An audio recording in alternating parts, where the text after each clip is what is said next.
At this evening's Board of Education meeting on March 11th, this is what we consider a tentative adoption. The total budget amount that is voted upon this evening cannot change, but items within the budget can be altered. And then we have Board of Education meetings on March 25th and April 15th, and a final public hearing and budget adoption on April 29th. As we work on preparing our school district budget each year, we always consider both the mission statement of the district and the strategic planning goals that are in place. And if I just go to the strategic planning goals, just as a reminder,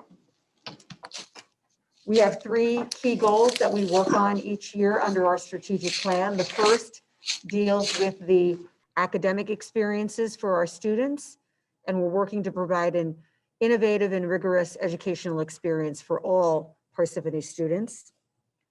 The second goal speaks to social and emotional learning and helping our students to become good problem solvers, good communicators, able to advocate for themselves. And our third goal speaks to how we respond to our community of adult learners, our teachers, our staff, our educators.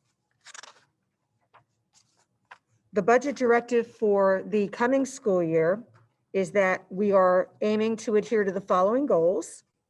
The first is that we're going to manage and control expenses in the operating budget with the goal of achieving an end-of-year surplus of 2.5% of the total operating budget.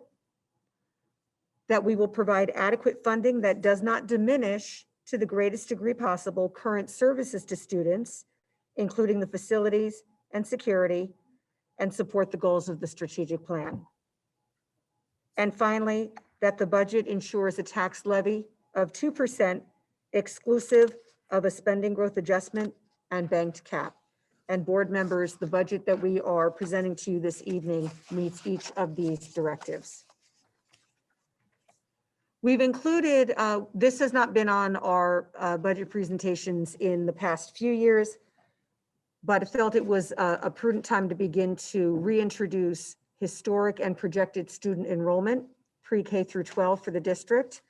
And you'll see that the yellow, let me start with the orange line. The orange line is our baseline growth.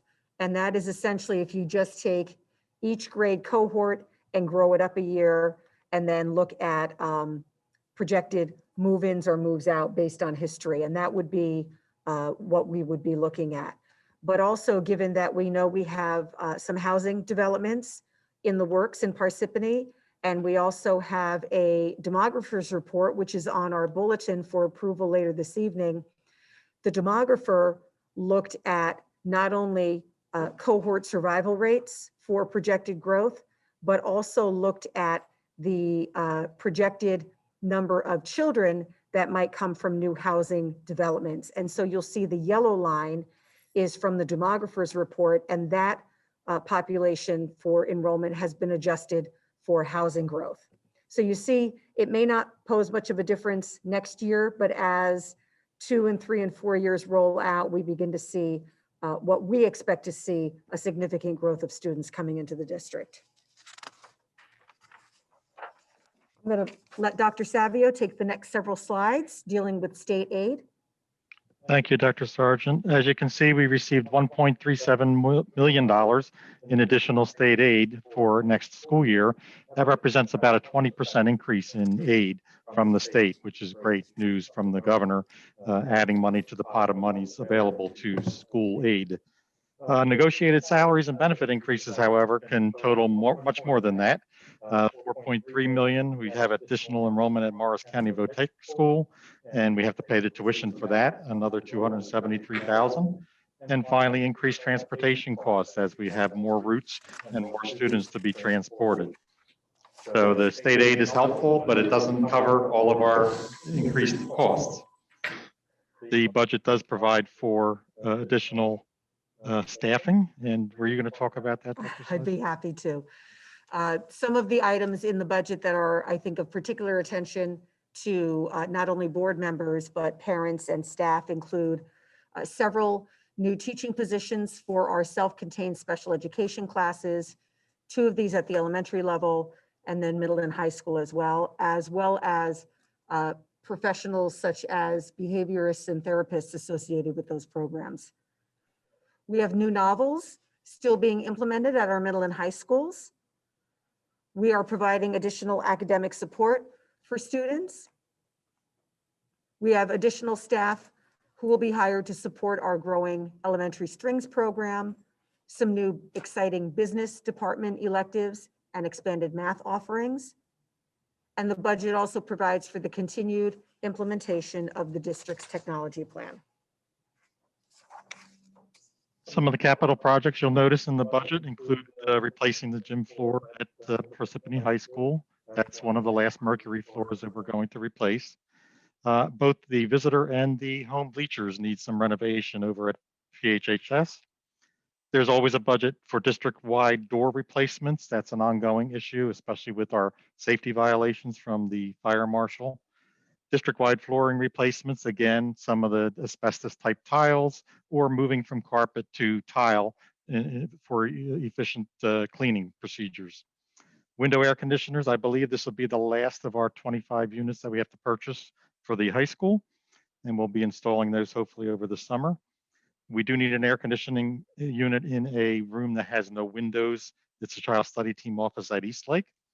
District-wide paving and concrete work, we've almost more than doubled the budget for that this year because of the number of requests that we have from principals to get some of the sidewalks and walkways in between paths in better condition. We need a generator to back up the maintenance building. They have nothing right now when they go out. The chiller replacement here for the board office has been limping along for many years. We're about to see a new chiller so that the air conditioning can be working efficiently here. And finally, water softener for the boilers due to our heavy calcium content and buildup of limestone, these kinds of problems that we have. If we filter the water before it goes into the boilers, it makes for a more efficient system.